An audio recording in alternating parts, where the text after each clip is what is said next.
नमस्ते प्रणाम। मैं हूँ निशा मौर्य। अपनी यूट्यूब चैनल पे एक नाच गीत लेके आए। कैसे लगे कमेंट में जरूर बताना, लाइक सब्सक्राइब जरूर करना। हम त नैहर का रहवैया पिया छोड़ाई दियले न।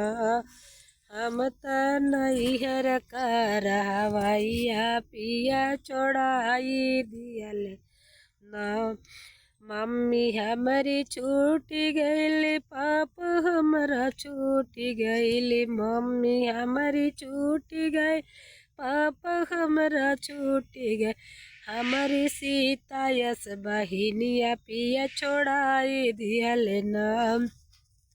हमारी सीता यस बहिनिया पिया छोड़ाई दियले न। हम त नैहर का रहवैया पिया छोड़ाई दियले न। हम त नैहर का रहवैया पिया छोड़ाई दियले न। चाची हमारी छूटी गईले, चाचा हमारा छूटी गईले। चाची हमारी छूटी गईले, चाचा हमारा छूटी। हमारा लौकु सस भैया पिया छोड़ाई दियले न।